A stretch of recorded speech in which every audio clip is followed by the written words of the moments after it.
Good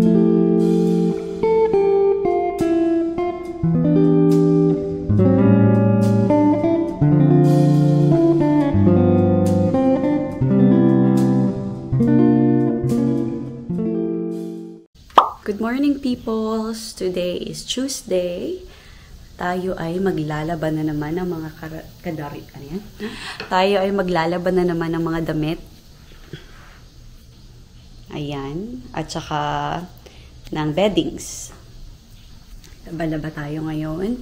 Tapos ano pa pang gagawin natin? Maglilinis ulit tayo ng konti kasi yung tagakalat ko masipag. At ano pa ba? Hindi tayo aalis ng bahay. Magsistay lang tayo ng bahay buong maghapon ngayon. Tapos tonight, start na ako ng online class ko. So may funky class ako tonight sa mga students ko sa Hong Kong. Baka gawin ko siya once a week. So either every Wednesday or Friday night also. Baka mga ganyang araw. Ayun, so inaantay ko lang din yung binili ko na kinuwento ko sa inyo kahapon. Kahapon ba yun? Or no nakaraan? Friday yata. Na meron akong in-order from Japan na necklace. So, inaantay ko siyang dumating ngayon. Kasi, nung Friday, umalis ako ng bahay para mag-yoga. Tapos, habang nasa yoga ako, dumating sila. So, nag-iwan lang sila ng note sa akin. Like ito. Nababalik sila today kasi yesterday holiday. At kung hindi ko siya ma-pick up, hindi ko siya ma-receive today, or wala ako ulit sa bahay, pag dumating sila, kailangan ko na siyang i-pick up sa post office ko. Kaya kailangan natin magstay sa bahay ngayon. Para makita ko na yung in-order ko. Ang tagal na nito, 4 months ago pa na to. Teka lang. Ako ay magbe-breakfast dahil gutom na gutom ako ng ilakit.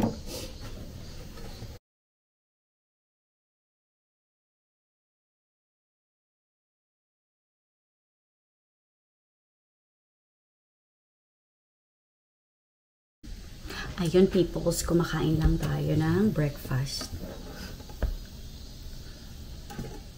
Alam nyo ba, na-enjoy ko tong ginagawa kong pag-vlog kasi sobrang ibang-iba yung life ko dito sa Korea compared sa Hong Kong. Kasi sa Hong Kong, hindi talaga uso sa akin yung pahinga. Di uso yung day off kasi everyday nag-work ako from Monday to Sunday. Nagtatrabaho ako. Syempre may pahinga naman yun, pero everyday talaga, literal, na lumalabas ako ng bahay para magturo. So, ang day off ko noon, Wednesday, tapos nag-change ng Thursday. So, yung day off ko na yun, nagtuturo pa rin ako ng isang klase sa tanghali, para sa gabi wala na akong ginagawa. So, wala tayong day off. Kaya ibang-iba yung life ko ngayon dito sa Korea na parang ako yung may hawak na oras ko, kung kailan kong gustong sumayaw, lumabas, mag-yoga, nasa sa akin.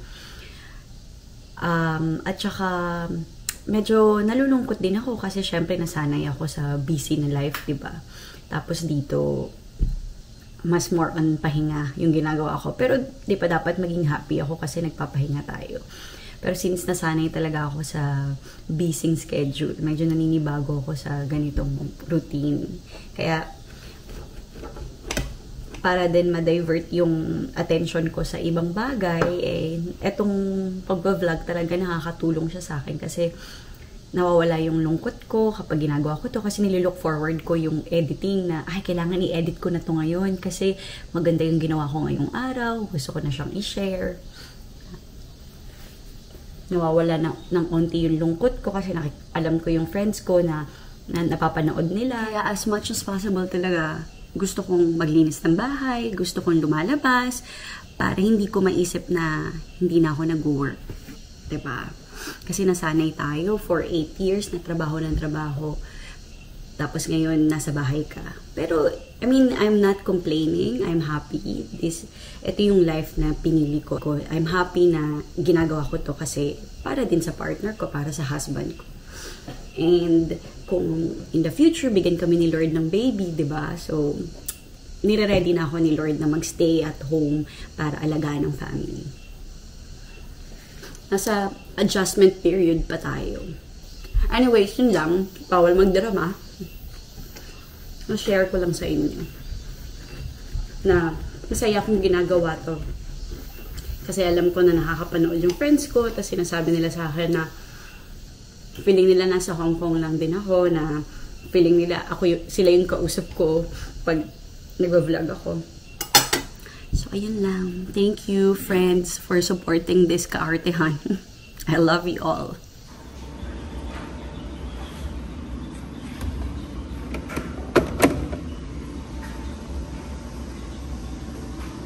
Ayan na.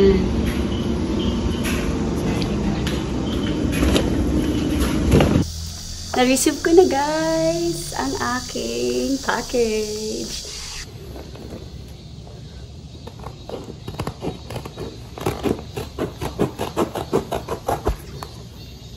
Opa, ganda. Sa kanya ko pala in-order. Beautiful lady.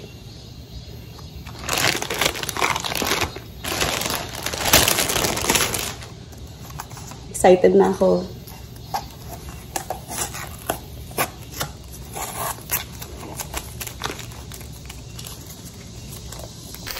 Freebies niya. Freebies niya to, hindi ito yung in-order ko. Freebies lang niya. Yung pangalan ng shop niya ay Ricalicious. So, ayun. So, legit yung mga binibenta niyang golds and diamonds. Sure ako na totoo siya. So, papakita ko sa inyo kung gaano kaganda. So, it's worth it. I waited for almost 3 months para ma-order to dahil ang daming umu-order sa kanya. So, look at that. Beautiful. Choker siya. So, let's try it on. White gold to na choker. Let's try it on. Teka lang, meron pa tayong isang kwintas dito. Dahan-dahan. Tapos yung size nito, ako din yung nagsabi sa kanya kung anong size. So, sinukat ko muna. Sabihin nyo lang yung size nyo. Bibigyan niya naman kayo ng options ng sizes. So, mas mabuti ring sukatin nyo. Oh, diba? Look at that. It's so beautiful. Choker. Grabe, ang tagal ko ito inantay kasi sobrang excited ako. Gusto ko siyang gamitin. Ang ganda-ganda niya. Punta tayo sa salamin para mas makita ko. Oh, nice. I love it. Suot ko na siya. Nag-ayos tayo para mas mukha siyang maganda tignan. So, ayan. Ang ganda, diba? Siyang gamitin for everyday. Pwede mo rin siyang gamitin sa mga special occasions. Diba? It's so nice. Kaya din ako umorder ng white gold kasi napansin ko na lahat ng mga accessories ko, palagi siyang gold. So, minsan lang din ako bagayan kasi ng white gold or silver. Ayan. Very nice. So again, if you want to order, I will link her Facebook page in the description box. And also, legit to na white gold. Makakasigurado ako dyan. And you can also check the reviews sa Facebook page niya bago kayo umorder para makasigurado kayo. Ayan. Actually, nabudol tayo ni, what's her name? Ayun, nabudol tayo ni Diana Subiri kasi napanood ko yung vlog niya. Tapos, sinusukat niya to. Meron pa nga siyang partner na hikaw. Pero, gusto ko lang yung necklace. Maganda din yung hikaw nila. Pwede mong i-check. Pwede nyong i-check. Pero, mas gusto ko lang yung necklace. So, ayun. Nabudol tayo. Pero, worth it naman. It's worth the price. Yun. Kasi maganda siya. Ayan. Magtitiklop na tayo ng mga pinaglabahan. O, diba? Ang taray, labandera nyo nakaayos pa. Akala mo, saan pupunta? Nasa bahay lang naman. Diba? Kaya, maganda rin nag-aayos kahit nasa bahay ka lang. Diba? Para feeling mo, fresh ka. Dapat, pag naglilinis ka, maganda ka din.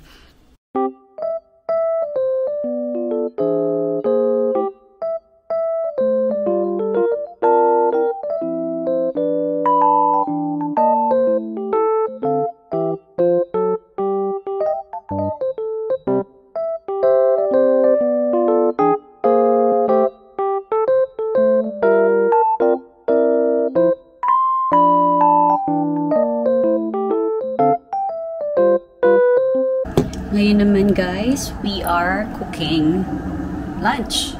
Lunch na sobrang late. Itong beef patty, try natin. Korean style beef patty.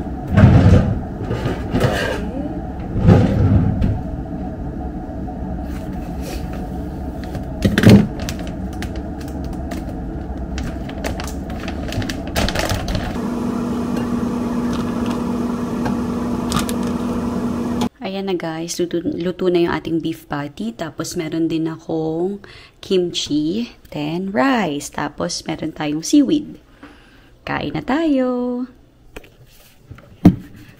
Pag nag-grocery kami next week ni James, bibili ko ng maraming gulay. Kasi parang di ako nakakain ng gulay itong mga nakaraan. Sobrang nakaka-guilty pag di ako nakakain ng gulay.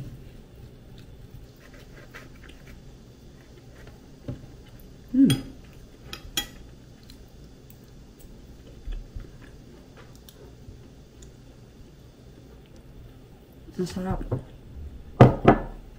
Sa Costco pala namin yun binili. Nakatimpla na rin siya. Kasi Korean style siya na beef patty. It's really good. Ang problema dito, mapapakanin ka. Naku po. Mapapakanin ka sa sarap. Kahit wala ng gravy, kahit wala ng sausawan, masarap na siya. Ayun guys, yun lang ang vlog natin for today. Wala masyadong ganap kasi nasa bahay lang talaga ako ngayon maghapon. Tinatakpan ko ng konti yung noo ko kasi nakakasilaw. O diba, glass skin na naman tayo, lechon skin. Kasi nakapag-skincare na ako, nakapag-shower na din ako, and I'm ready to sleep. Ayun, so after pala na ano bang mga nangyari? Hindi ko na na-film na nagturo ako ng online class, ng online funky dance sa mga students ko sa Hong Kong. Kaya excited. Kaya sobrang happy ko tonight kasi nakapagturo ako ulit. And baka next week ulit, every Wednesday. Sana every Wednesday na to. Ayun. Salamat again guys for watching. And salamat sa inyong suporta sa mga friends ko na laging nanonood. Maraming salamat. See you again in my next vlog. Have a good night everyone. The next day.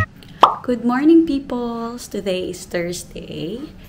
Nag-prepare lang ako ng aking breakfast. Tapos, mamayang hapon, aalis tayo kasi finally, matutuloy na yung dance class ko with Laura. So, yun, nag-toast lang pala ako ng bread.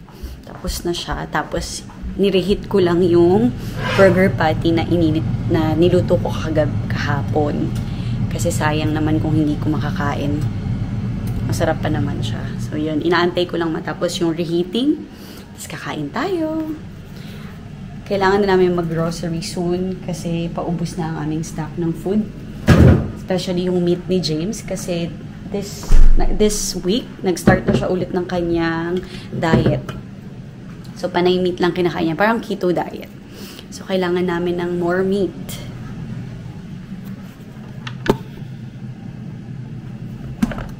Nakakain at nakapaghugas na rin tayo ng pinggan.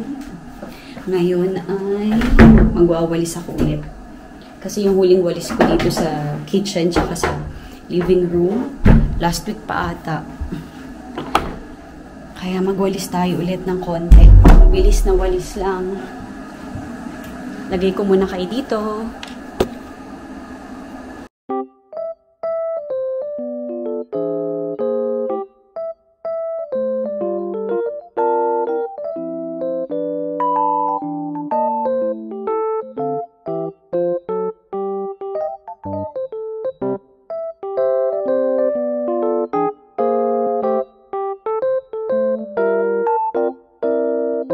Magmamap ako ng sahig kasi hindi ko pa ito namamap ever.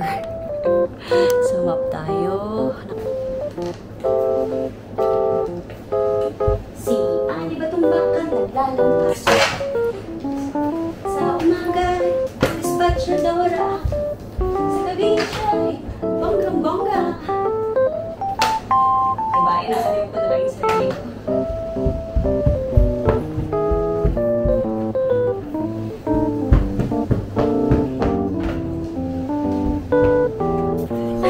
Pagod to Ayan. Pero in fairness kasi hindi naman talaga sobrang dumi ng bahay. Lalo na itong sahig pala.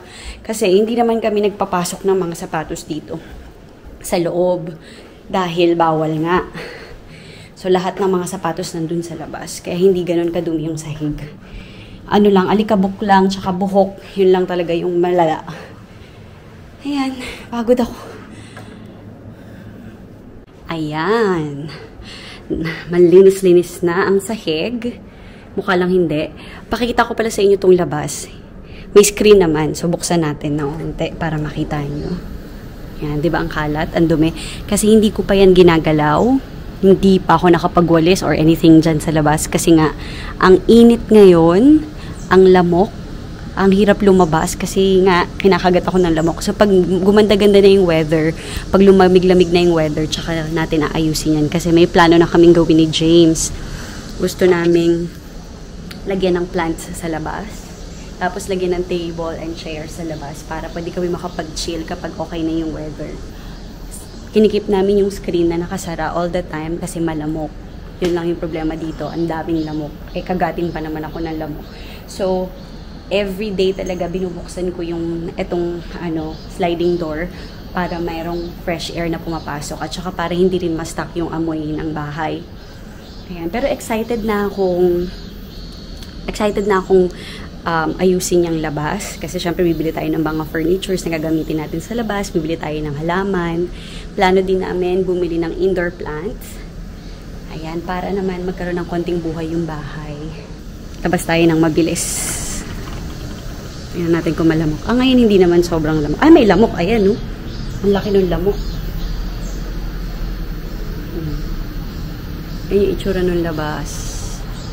Ito, storage to. Ayokong buksan kasi baka maraming lamok. Storage siya na malaki. Yung sinasabi ko. Nice, diba? Ganda ng labas na to. Tapos may ilaw din. May ilaw. Pasok tayo. Unahan natin yung mga lamok. Grabe, ang lalaki ng lamok. Wagas. 1, 2, 3. Nauna ako sa inyo.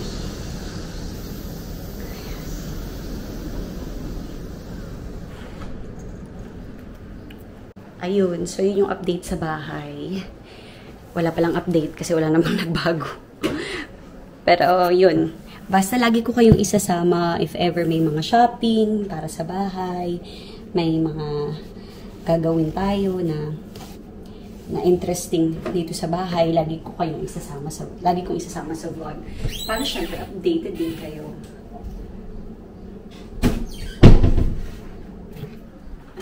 Ngayon naman, naayusin ko yung mga basura na i-recycle kasi yan ang trabaho ni James, itapon yan. So ayusin ko lang.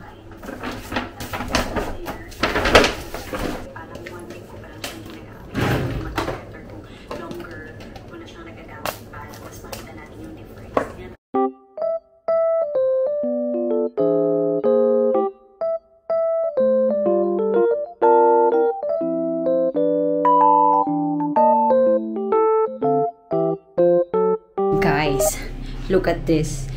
This one is so genius. Ginamit ko to pangkuha ng mga buhok sa toilet.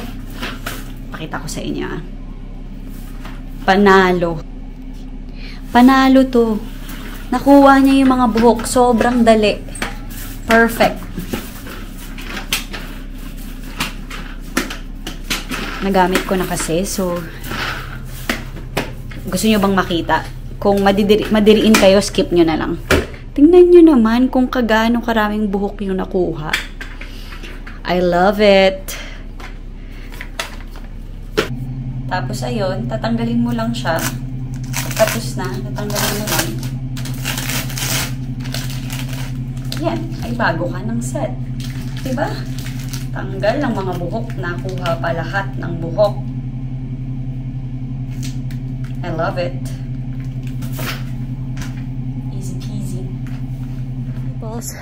Naglalakad ako ngayon kasi mag-join ako ng jazz class, sabi ko nga sa inyo. So, ayun. Nagmamadali lang ako ng konti kasi ayokong malate. Though maaga pa naman. Dalhin ko kayo doon. See you later. Nasa class na tayo.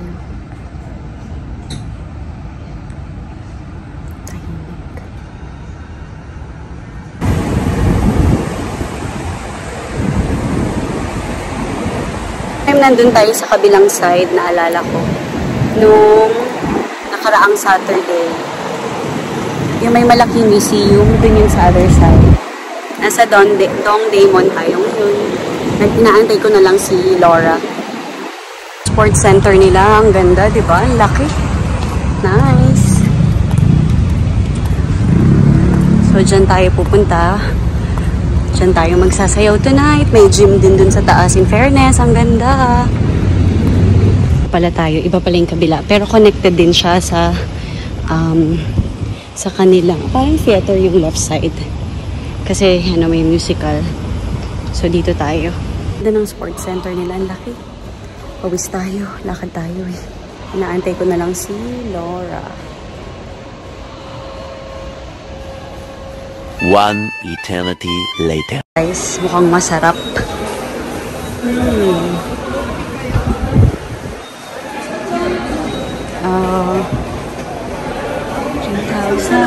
Okay, this. How much?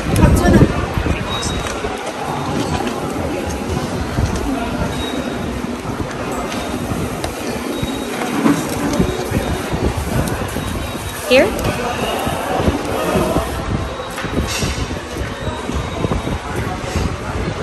Yan. Ito yung binili ko. Let's see. Try natin to guys. Ayun guys, tapos na pala yung class. Nandito na ako malapit sa bahay. Pero kailangan ko pa mag-bus from here. Sobrang nag-enjoy ako. Though it's basic, pero ito yung kailangan ko ngayon. Kailangan ko muna ng mga basic class para masana yung katawan ko sa style. Kasi syempre, sabi ko sa inyo nakaraan, hindi naman ako nakapagklase ng matagal na panahon. So, lagi ako yung nagtuturo. So, kailangan ko talaga yung mga basic muna for now. Ilalagay ko yung clip ng sayaw ko dito in 3, 2, 1. Enjoy!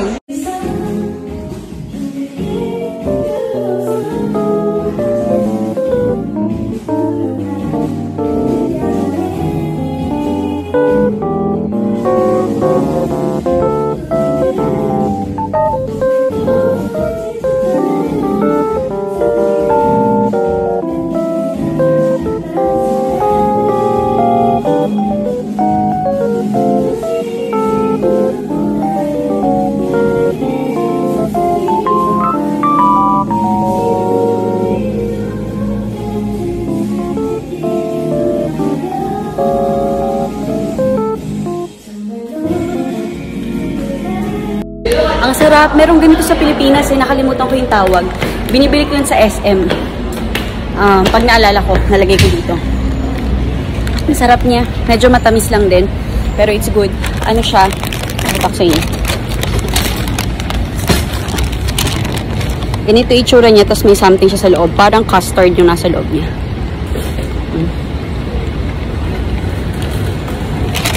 Yum yum.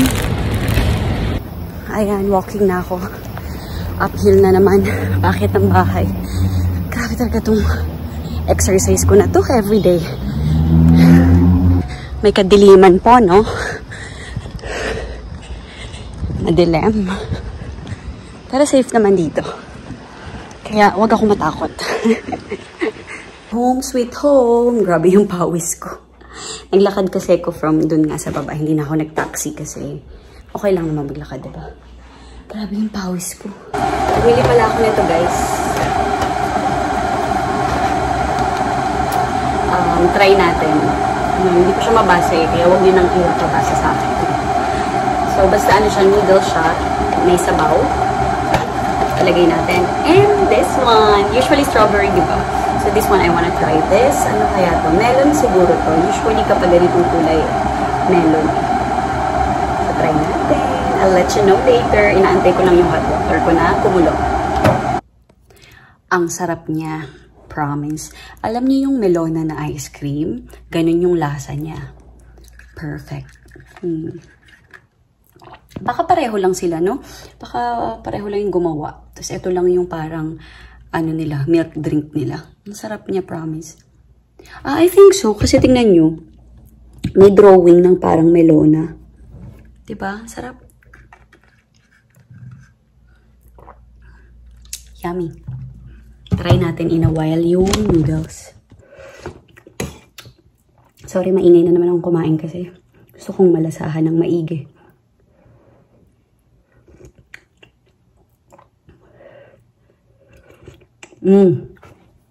Sarap, guys.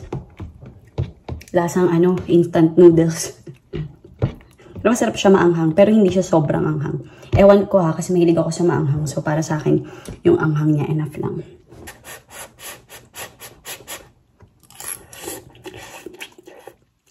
Sabi nila, pag kumain ka daw ng noodles, dapat daw talaga maingay. Kaya pag kumain yung mga Japanese, mga Korean ng noodles, ba, ganun sila. Kasi parang hindi mo maramdaman yung init.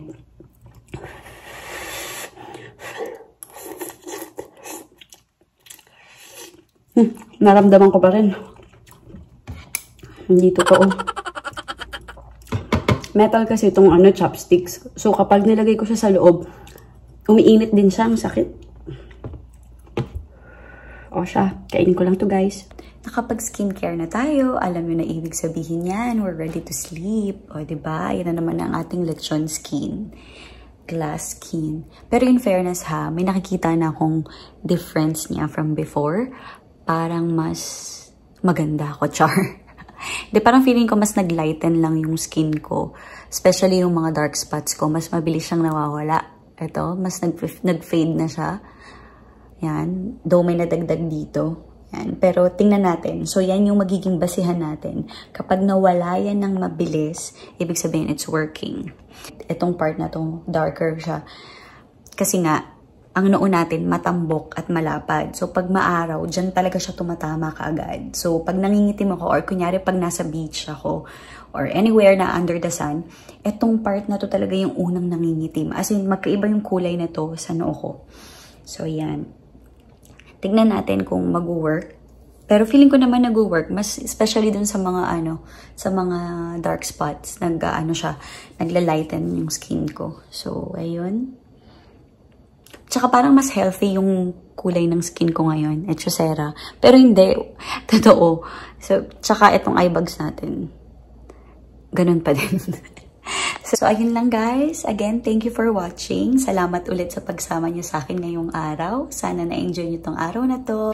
See you in my next vlog. Bye-bye. Have a good night. Mwah!